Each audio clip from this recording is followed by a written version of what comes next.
PewDiePie, the YouTuber that's the biggest YouTuber ever, 53 million and counting subscribers, basically had a hit piece done on him from the Wall Street Journal. Claiming that he's a racist Nazi and anti-Semitic. And it's all related to a series. Well, I mean, I guess initially it was just one video. Well, he's done more than that, more than just one video, because there's. But the one that started it all, the impetus for all of this stuff, was him just seeing what he could get people to do on Fiverr. Well, that is partly true, but there have been some other videos where like he used like a picture of Adolf Hitler as a transition. Yeah, and that's not the first time people have used Hitler for the purposes of comedy. Okay? Right? Have you seen The Producers? Exactly. Springtime for Hitler. Come on, and it's delightful. Even Sarah Silverman, big feminist, has dressed up like fucking Adolf Hitler on like the Tonight Show or whatever. So I mean, there's been a precedent set. PewDiePie is definitely not the first person to do this. Oh yeah. But apparently he's being attacked by the Wall Street Journal of all people. Why? Why Wall Street Journal? Why do you give a shit? Is it because he has a reach of 53 million people and you don't?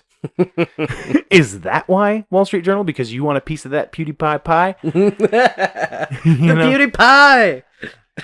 I'm not a huge fan of PewDiePie. I've watched a few of his videos, and I've watched his responses to these things. And yes, you're right. He did do a video on Fiverr where he paid $5 to see these like people in this other country that wear like loincloths or whatever. He's like, let's see if we can get him to say "Death to all Jews," and they did. And he did it as a joke, I think. Yeah, of course. And then there's a video of him that he's wearing like a Nazi uniform watching speeches of Hitler. But it was in a video. He's wearing a "Make America Great Again" hat. But it was in a video of him basically his response to them calling him racist. Well, no, that video was him comparing the YouTube heroes to like the Hitler Youth. Well, no, the video with him wearing the "Make America Great Again" hat is, yes, but there's another video where he wears a full-on Nazi uniform, okay, and he's watching speeches by Adolf Hitler, and it's basically him going on saying, I'm not a racist, this is crazy, and then it cuts to him in a Nazi uniform. It's a Family Guy cutaway joke. It is. There's a video by a YouTuber, Chris Raygun, that I watched, and he puts it perfectly. He's like, it's just like in Always Sunny in Philadelphia, where like, Dennis may say, I would never do you wrong, Charlie, and then all of a sudden it cuts and says Dennis does the gang wrong or whatever. Yeah. It's exactly that kind of humor. Yes. And the thing is it's not just happening to PewDiePie. It's happening to it seems like every YouTuber that has any kind of opinion that doesn't agree with the SJW crowd gets automatically labeled a Nazi, gets automatically labeled a racist or a misogynist or whatever. Because one of my favorite YouTubers, JonTron, and if you've never seen him, he's awesome. Check him out, JonTron. He's great. He did a live stream with Sargon of Akkad. I've listened to most of it, okay, where he's just basically letting out some of his frustration about not being able to have an opinion. And he says some things that aren't racist. He doesn't say anything about, being a Nazi and being racist. He does say some things that are kind of favorable on Donald Trump, which, he doesn't really get political, and I can definitely separate the art from the artist, so I will forgive him for that. But just by him doing the live stream, he's gotten a lot of stuff about him being a Nazi and racist and everything, and it's just so ridiculous. You know what I'm saying? We're talking about this right now, and if, we had a wider audience, we would probably get the same... at least one. Yeah. At least one person calling us Nazis. I mean, I'm surprised we haven't been called misogynist assholes just because we talked about the Red Pill movie last week. I mean, we posted that segment fairly late last week, we'll see what happens. But it just pisses me off because it's, freedom of speech is under attack, seems like from all sides. Okay? Oh, yeah. Because the ultra-left... social justice warrior liberals are fighting free speech because they don't want people to be offended. Yeah. Don't misgender me. Don't say nasty things. And then you've got Donald Trump on the right saying that all media is the enemy of the American people, and you've got ultra right-wing alt-right people saying things like, "Hey, dear white people" is racist. Yeah, white genocide, and it's just crazy because we're getting dangerously close to a culture where you don't even you're just afraid to say anything. Shut up and consume. Yeah, just shut up and spend money. It's the mantra behind all sides of this. And I hate the rhetoric. Speech. I hate the rhetoric from the right anytime a celebrity says something critical about Trump, and they're like, they should just go back to acting, or they should just go back to playing football or whatever. But like, you elected a fucking reality TV person, and just because you don't agree with their opinion doesn't mean that they don't have the right to their opinion. Yep. Okay? Because you can go on the line all day and talk about how, much you hate libtards and Democrats and cucks and all that kind of stuff. But, whenever somebody who has a wider reach than you'll ever have says something that you don't agree with, all of a sudden you're like, oh, their opinion doesn't matter. It's fucking retarded, and I fucking hate it. And I think that's, you're going to see more and more of a backlash against that. And by pressing that from the left, and I'm going to hold them accountable because I'm a liberal, all right? But by the far, far left, going on and on about,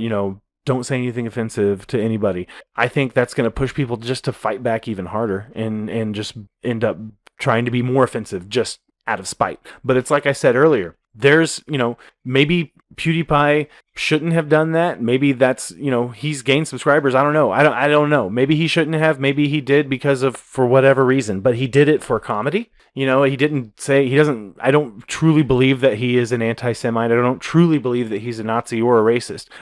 He did these things as a joke. He's not even a fucking American. Okay. He doesn't even live in America. Nope. So it's, it's whatever. But I will say this, man, there's nothing that should be off limits when it comes to comedy. There's nothing that should be off limits. And if you don't like it, don't watch it. Now, Walt Disney owns Maker Studios, and they dropped him from their channel or their network. They dropped him from the new YouTube Red Show. They are totally well within their rights to do that. They are a business, and they can do that if they want. And Philip DeFranco covered that just perfectly. He says he understands it. I understand it too. I understand why they distance themselves, because immediately, if you don't distance yourself, you are included in with it. You're included in this umbrella that the Wall Street Journal is propagating. Right. That this guy is clearly a Nazi. So why are you sponsoring a Nazi? Exactly. But I mean, so they had to. I think from a business perspective, they had to. I think the Wall Street Journal doesn't have any business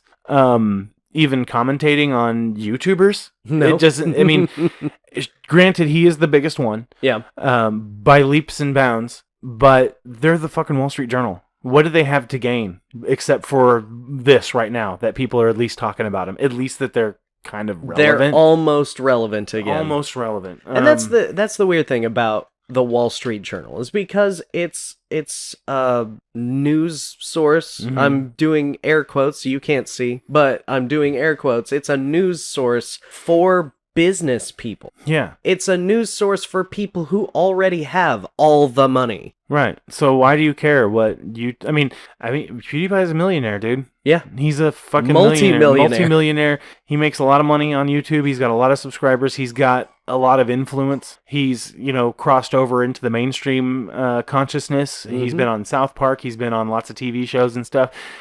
He's really an inspiration, I think, to a lot of people who have YouTube channels because, look, he just started out playing video games and ended up becoming immensely popular. Mm-hmm. And that's the only reason we're talking about him today. To the point where Wall Street Journal is doing this piece on him. There's probably 1,000 other YouTube channels that are actually run by actual racists and actual Nazis that aren't getting even close to this kind of coverage. But he does, because he's, the bigger you are, the bigger the target on your back is. Oh yeah. I stand, with him. I'm still I'm not even a subscriber of his. No. And I honestly legitimately considered subscribing. Yeah, but I'm never going to watch any of his videos anyway. So I've watched a handful of his videos, but these things don't bother me.